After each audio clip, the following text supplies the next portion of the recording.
আদি, ও আদি, কি করছিস? কয়ায় কাল দিঘির ঘাটে যাবি না? আরে মা তো সব জায়গাছে, দেখলে রক্ষা নেই। আরে চুপটি করে চলে আয়, খুব মজা হবে। আমরা সবাই আছি ওখানে, মিতুল, রূপম ওরাও আছে। চল না। আচ্ছা দাঁড়া, দেখছি। আমি পাটি পিটিবে উঠে পড়ি। এখন বাজে রাত 10টা। আমাদের গ্রামে এইটুকু নেই, অনেক রাত। মা বেঘরে ঘুমাচ্ছে। আমি আর দেরি না করি। বাইরে হালকা কুয়াশাও পড়েছে, তবে শীত তো মাত্র আসতে শুরু করলো। ওই শেষ রাতে আর গভীর রাতে একটু গায়ে লাগে আর কি। আমি চাদরটা পরে বেরিয়ে পড়লাম বাইরে। কিরে, মাসিমা ঘুমোয়? হ্যাঁ, কিন্তু আজ দেরি হয়ে গেল না? আবার ফিরবো কখন? অত রাত করে যাওয়াটা কি ঠিক হবে? আরে ধুর, এত ভিতর মতো কথা বলছিস কেন? আমরা আছি না, চল চল।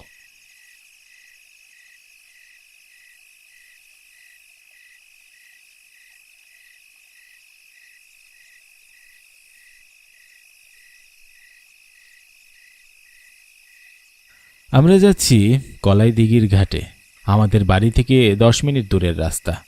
লোকালয় ছেড়ে একটা বিলের মতন জায়গায় এই দিঘির ঘাট। ওখানে একটা বড় দিঘি আছে। জায়গাটা বেশ শান্ত এবং সুন্দর। আমাদের ভালো লাগার এক টুকরো শান্তি লয়। আমি আর আয়ুষ সেখানে পৌঁছে গিয়ে দেখি আগে থেকেই রূপম আর মিতুল সেখানে বসে আছে।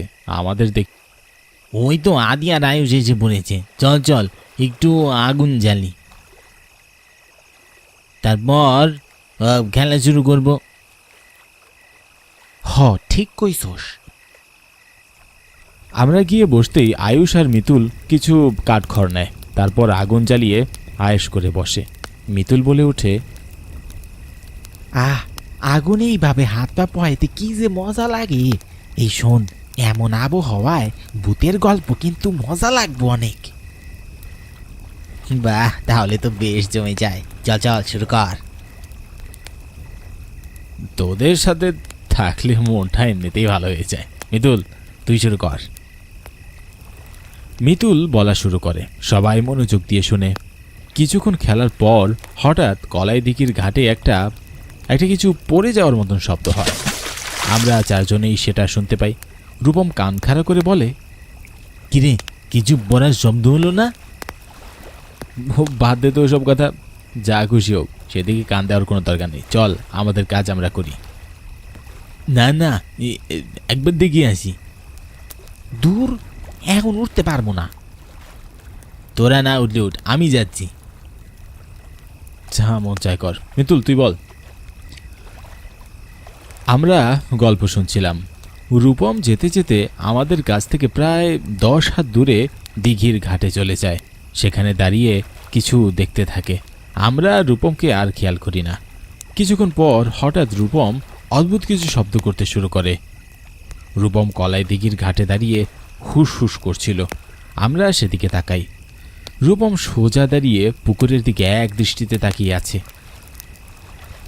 কিরে রূপম, কি হলো? কি করছিস এসব? আরে দেখ না, এই কুকুরটা পানির উপর দিয়ে হাঁটে। আমি এটাকে সরানোর চেষ্টা করছি, ভাবছি এটা পানিতে পড়ে যাবে, মরে যাবে, কিন্তু কি আজব তো দিব্যি চলে বেড়াচ্ছে। আমরা একটু উঠে উকি দেই, কই কিছুই তো নেই। দূর বেটা, তুই আসতে একটা ভীতু। কি নিয়ে পড়লি বলতো? কিছু নেই ওখানে, আর থাকলেই বাকি। না, দিদা বলে রাত করে সব থাকা ঠিক ভালো না। আর যে কুকুরের ছায়া নেই সেটা তো আরও আগে ভালো না।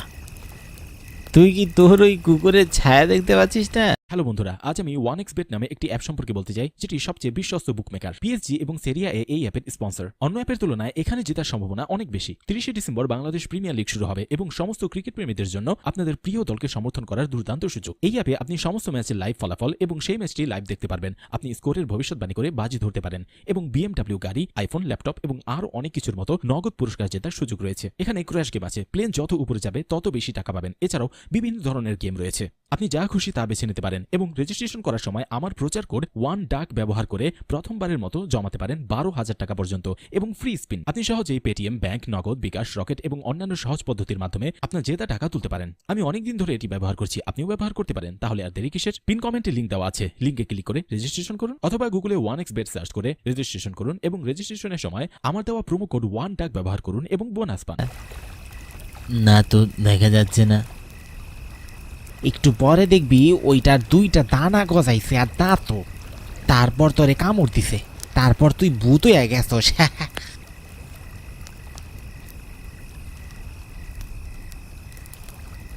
নিজেদের কাজে আমরা আবার মনোযোগ দেই।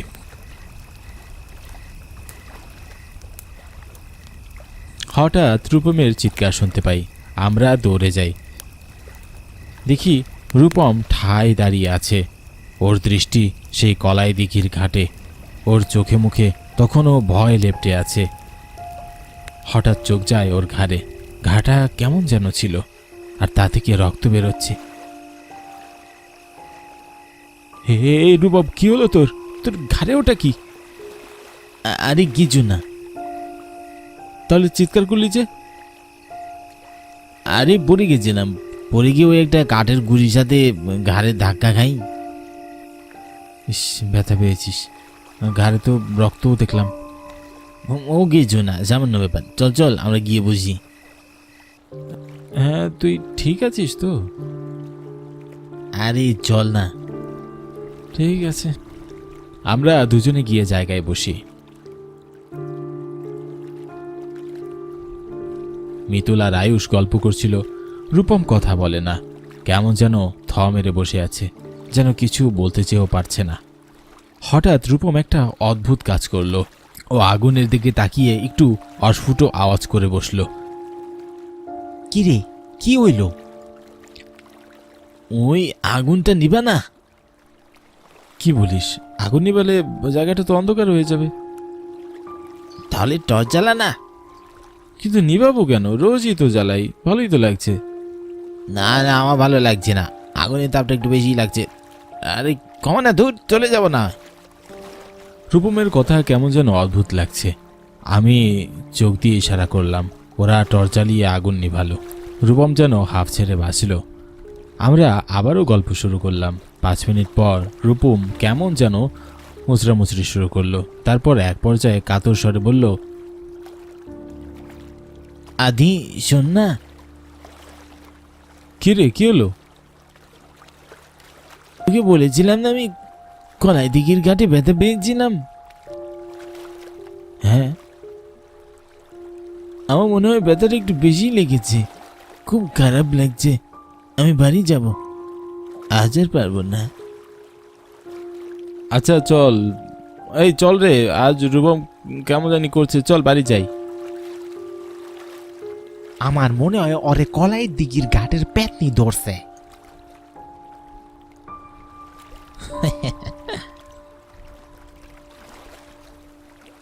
রূপমের চোখ কঠিন হয়ে আসে, চিৎকার করে বলে, বলছি না ভালো লাগছি না, তোরা এমন কেন করছিস বে?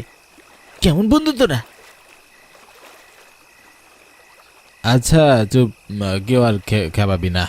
শোন, আমি আর আয়ুষ যাচ্ছি। মিতুল রূপমকে ওর বাসায় একটু দিয়ে তারপর তুই বাড়ি যাস। দেখতেই তো পাচ্ছিস ওর শরীরটা ভালো না।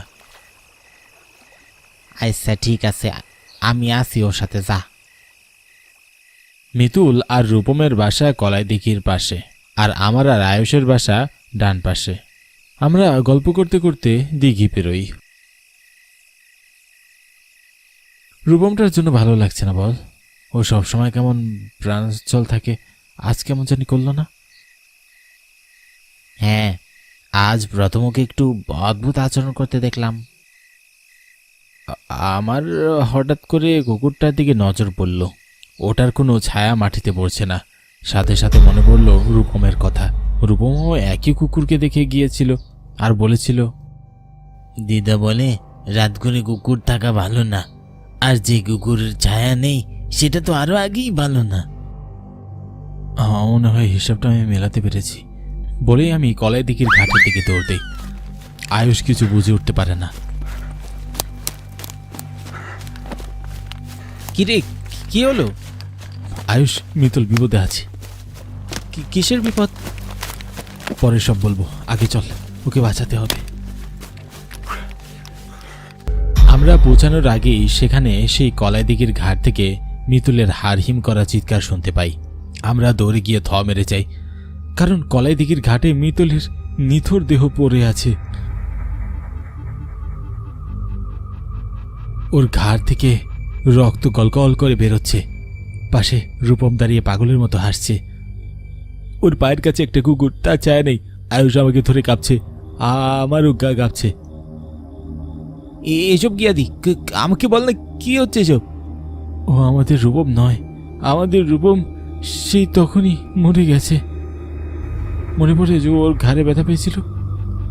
হ্যাঁ, ঠিকই বলেছিস। হায় ভগবান, এবার কি হবে? হবে হয়তো ওই কলাই দিঘির ঘাটের কোনো অশরীরই।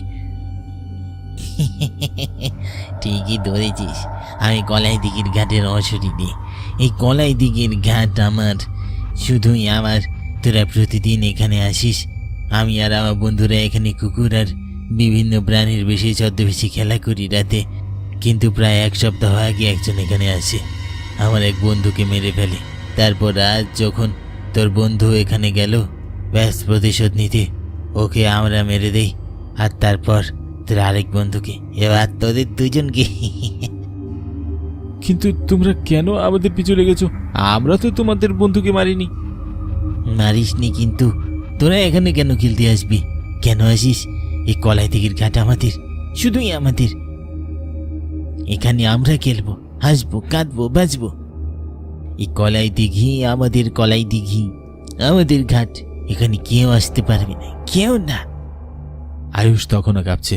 আমি তখনও নিজেকে শক্ত করে ধরে রাখার চেষ্টা করি, যদিও ভেতরে ভেতরে আমিও ভয় পাচ্ছি। তাই হবে, কাল থেকে পুরো গ্রামে আমরা বলে দেব আর কোনোদিন কেউ এখানে আসবে না। এই কলাই দিঘির ঘাট তোমাদের, কেউ বিরক্ত করবে না। সত্যি বলছিস? হ্যাঁ, কিন্তু একটা অনুরোধ। বল। আমাদের বন্ধু মিতুলের লাশ তো দেখতে পাচ্ছি, রূপমের লাশটা দেখাও। আমরা ওদের দুজনের লাশ নিয়ে যেতে চাই। দয়া করে ও বন্ধুদের ফেরত দাও। না না, ওরাও আমাদের মতোই কলাই দিঘির ঘাটের অশরীর হবে। তোমরা ওদের ফিরত ভাবি না। প্লিজ দয়া করো, ওরা তো তোমাদের কোনো ক্ষতি করেনি, কথা দিলাম। আর কোনোদিন কেউ এখানে আসবে না, কেউ না। অশরীরটা রূপমের দেহ থেকে সরে যায়, রূপম মাথা ঘুরে পড়ে যায়। আমরা রূপম আর মিতুলের দেহটা নিয়ে আসি। সে রাতে আমরা সেটা সৎকার করে দিই। আমাদের দুজনের চোখ বেয়ে পানি পড়তে থাকে। যদি জানতাম তবে কোনোদিন আমরা কলাই দিঘির ঘাটে আসতাম না। বন্ধুদের হারিয়ে ফেললাম। সেদিনের পর কলাই দিঘির ঘাট পরিত্যক্ত ঘোষণা করা হলো।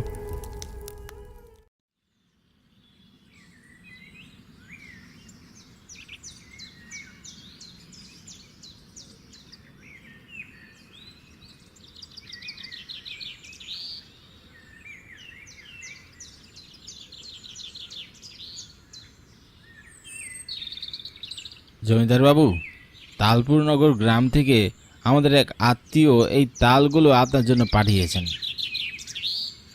ঠিক আছে, তুই রেখে যা।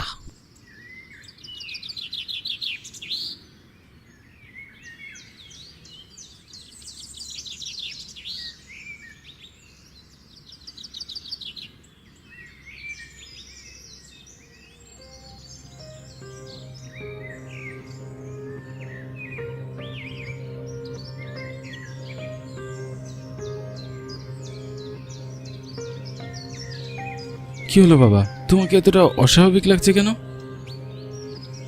আজ আবারও সেই ভয়ঙ্কর অতীত মনে পড়ে গেল। কোন অতীত বাবা? তোমাকে এমন দেখাচ্ছে কেন? নিশ্চয়ই ভাবছো তালগুলোর দিকে তাকিয়ে আমি কি ভাবছি। শোনো তাহলে, এখন থেকে প্রায় 25-26 বছর আগের কথা। তখন আমি তোমার বয়সেরই ছিলাম। তালপুর নগর গ্রামে আমার এক পিসির বাড়ি ছিল। আশেপাশের 100টা গ্রামের তুলনায় সেই গ্রাম তালের জন্য বিখ্যাত ছিল। তাই তো গ্রামের নামকরণ করা হয়েছে তালপুর নগর।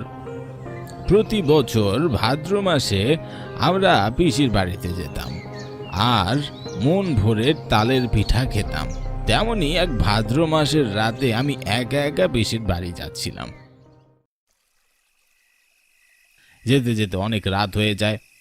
রাস্তার দুপাশে সারি সারি তাল গাছ, আর গাছ ভরা পাকা পাকা তাল। পাকা তালের সুগন্ধে পুরো গ্রাম মোমো করছিল। আমি ছাড়া রাস্তায় আর কেউ ছিল না। পুরো রাস্তা একেবারে ফাঁকা ছিল। অন্ধকার রাস্তায় আমি একা একা হেঁটে পিসির বাড়ি যাচ্ছিলাম। কেন যেন সেই রাতে আমার বড্ড ভয় লাগছিল। মনে হচ্ছিল আমার পিছু পিছু কেউ আসছে। আমি বারবার পিছনে ঘুরে তাকাচ্ছিলাম, কিন্তু কোথাও কাউকে দেখতে পাচ্ছিলাম না। থেকে থেকে খুব অদ্ভুত একটা আওয়াজ আমার কানে ভেসে আসে। আমি হঠাৎ হোঁচট খেয়ে পড়ে যাই। আমার মনে হলো পিছন থেকে কেউ আমাকে খুব জোরে ধাক্কা দিয়ে ফেলে দিয়েছে। ভয় আমার বুকের ভিতরটা পানি শূন্য হয়ে যায়। আমি এক লাফে উঠে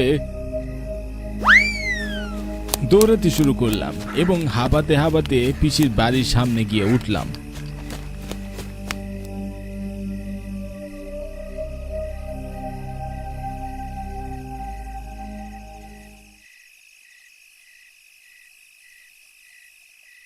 আমাকে দেখে পিসি বললেন, কি রে মহেন্দ্র, এভাবে হাঁপাচ্ছিস কেন বাবা?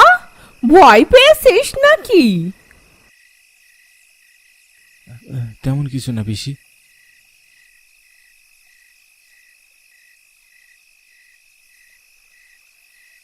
আরে মহেন্দ্র দাজি, কেমন আছো তুমি? আসতে দেরি হলো কেন বলো তো?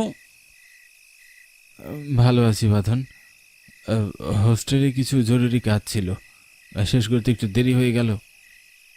কিন্তু তোমাকে এমন দেখাচ্ছি কেন মহেন্দ্র দা? নিশ্চয়ই গত রাতে ভালো ঘুম হয়নি। আচ্ছা ঠিক আছে, এখন ঘুমাবি চলো। তারপর আমি বাঁধনের সাথে ওর রুমে যাই।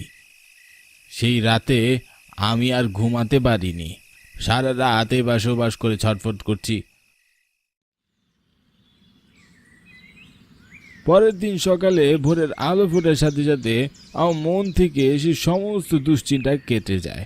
সারাদিন কোনো রকম কেটে গেল।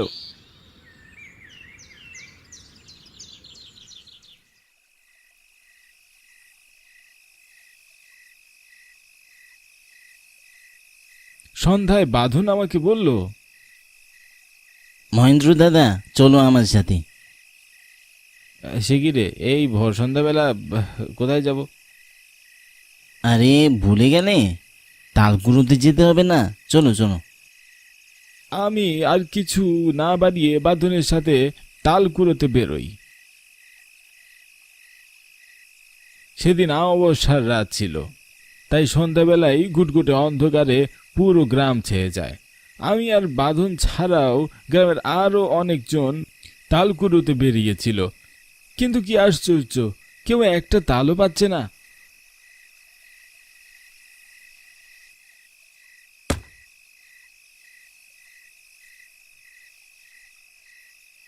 অথচ থেকে থেকে ধূপধাপ তাল পড়ার শব্দ হচ্ছে। প্রায় ঘন্টাখানিক পর আমি বিরক্ত হয়ে বাঁধনকে বললাম, কিরে বাঁধন, তাল পড়ার শব্দ শুনছি কিন্তু তাল পাচ্ছি না।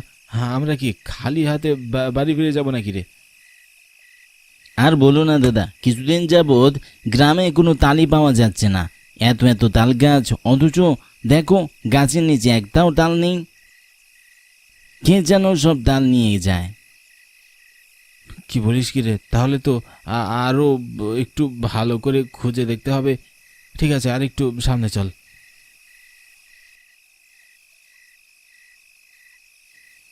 তাল গাছগুলোতে তালের সংখ্যা অনেক কমে গিয়েছে।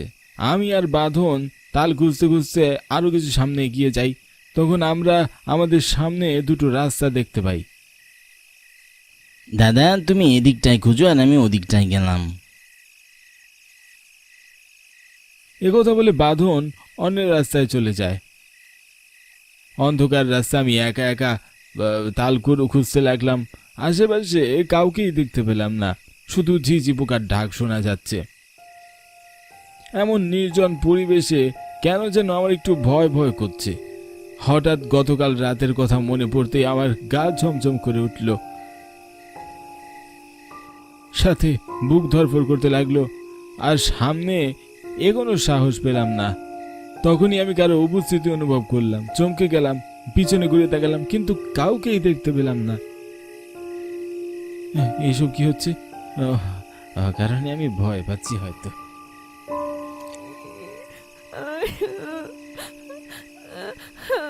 কারো কান্নার শব্দ শুনে আমি চমকে উঠলাম।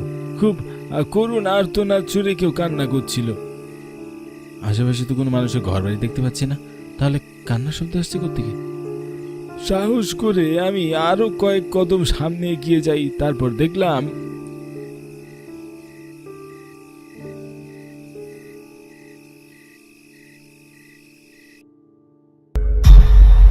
তালতলার শুকনো খালের ভিতরে একটি মেয়ে মাথা নিচু করে কান্না করছে। তাড়াহুড়ো করে আমি মেয়েটির কাছে গিয়ে বললাম, কে আপনি? এভাবে এখানে বসে কান্না করছেন কেন? মাথা তুলে অশ্রু ভেজা চোখে মেয়েটি আমার দিকে তাকালো। আমি ভীষণ অবাক হয়ে বললাম, আরে রাধিকা, তুমি কি হয়েছে তোমার? তুমি কান্না করছো কেন?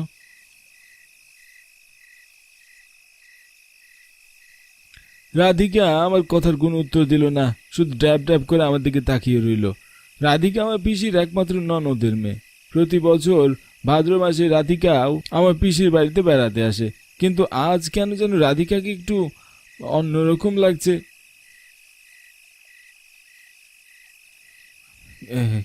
কি হলো রাধিকা, তুমি চুপ করে আছো কেন? আমাকে কিছু বলো, কি হয়েছে? এবার রাধিকা আমার দিকে কিছুটা বিরক্ত হয়ে তাকালো। মনে হলো ও আমার উপস্থিতি মোটেও পছন্দ করছে না। তাই পরিস্থিতি সামনে নেওয়ার জন্য আমি বললাম, আচ্ছা ঠিক আছে, বলতে না চাইলে আমি আর জোর করব না। জানো রাধিকা, বাদন বলছিল কিছুদিন যাবত নাকি এই গ্রামে কোনো তাল পাওয়া যাচ্ছে না। কে কে যেন সব তাল নিয়ে যাচ্ছে। মনে হচ্ছে এবছর আমাদের আর তালের পিঠে খাওয়া হবে না। আমার কথার উত্তরে রাধিকা কোনো উত্তর দিল না। তাল কুড়াতে লাগলো, আর খুব অদ্ভুতভাবে রাধিকার হাতে একের পর এক তাল উঠে আসছিল। রাধিকা তালগুলো বস্তায় জমা করতে লাগলো। সে যেখানে হাত দিচ্ছিল সেখানেই তাল বাজছিল।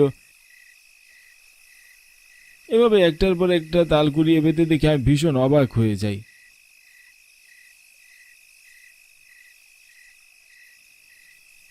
কি আশ্চর্য, আমরা সেই সন্ধ্যা থেকে তাল খুঁজে বেড়াচ্ছি, অথচ কোথাও একটা তালও খুঁজে পেলাম না। আর তুমি যেখানে হাত দিচ্ছ সেখানেই তাল বাজছ। তুমি কি জাদু জানো নাকি? হ্যাঁ, আমার কথার কোনো পাত্তা না দিয়ে রাধিকা মনোযোগ দিয়ে তাল কুড়োতে লাগলো। হঠাৎ আমি লক্ষ্য করলাম রাধিকা সাদা শাড়ি পরে আছে আর কালো একটা চাদর মুড়ি দিয়ে আছে। এটা দেখে আমি বেশ অবাক হয়ে বললাম,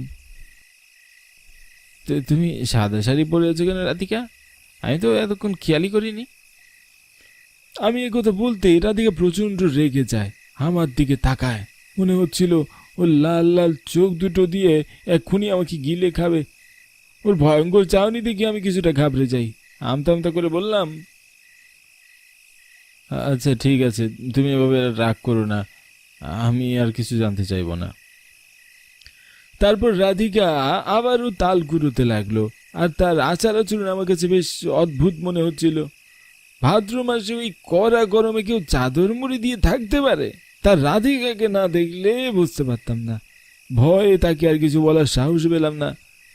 দেখতে দেখতে রাধিকা 2 বস্তা তাল কুড়োলো। অনেক তাল হয়েছে রাধিকা, আর কুড়োতে হবে না। কয়েক ঘন্টা পর ভোরের আলো ফুটবে। এখন আমরা যাই, চলো। আমি যাব না, তালগুলো নিয়ে আপনি আপনার পিসির বাড়ি যান। সে কি রাধিকা, এসব তুমি কি বলছো? এই গভীর রাতে তোমাকে একা ফেলে রেখে আমি কেমন করে যাই বলো তো? আর তার চেয়ে বরং তুমি আমার সাথে বাঁধনের বাড়ি চলো।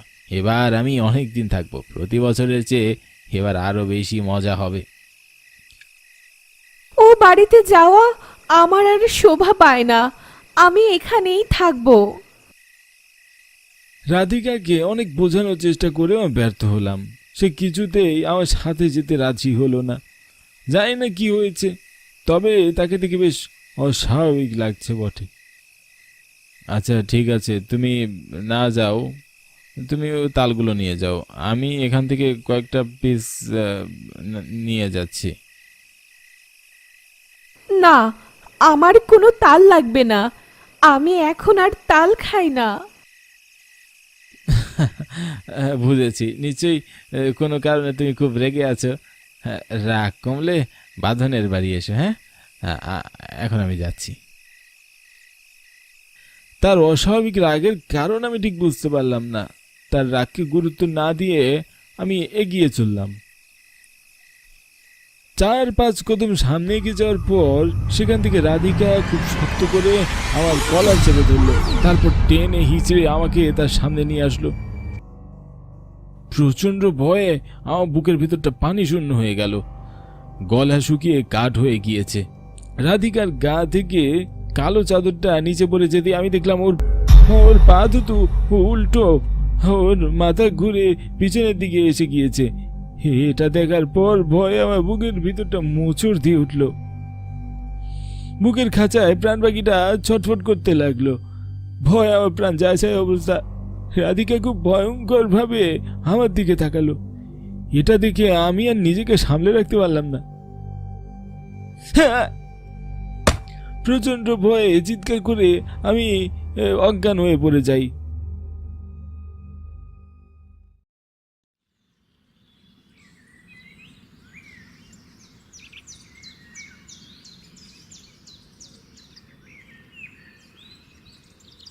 জ্ঞান ফিরে আসার পর দেখলাম আমি বিছানায় শুয়ে আছি। বাঁধন আর পিসি আমার পাশে এসে বসে আছে। দাদা, রাতে তোমার কি হয়েছিল? তুমি এত জোরে চিৎকার করলে কেন? আর কেনই বা অজ্ঞান হয়ে গেলে? গত রাতে রাধিকার সাথে দেখা হয়েছিল। ও খুব ভয়ঙ্কর রূপে আমার সামনে এসেছিল। ওকে দেখে আমি প্রচন্ড ভয় পেয়েছিলাম। রাধিকা? কিন্তু গত 1 সপ্তাহ আগে তো সে গ্রাম থেকে নিখোঁজ হয়েছে। নিখোঁজ হয়েছে মানে? কি বলছো এসব? হ্যাঁ দাদা, 7 দিন আগে রাতের বেলা রাধিকা তালগুলোতে গিয়েছিল, কিন্তু তারপর আর সে বাড়ি ফিরে আসেনি। গ্রামের লোকজন বলা বলি করছিল হয়তোবা রাধিকা কারো হাত ধরে গ্রাম ছেড়ে গেছে। এ কথা শুনে আমার গায়ের পশমগুলো কাটা দিয়ে উঠল। গত রাতে আমার কাছে রাধিকা নয়, তার আত্মা এসেছিল। এ কথা ভাবতেই ভয় আমার বুকের ভিতরটা ধড়ফড় করতে শুরু করলো।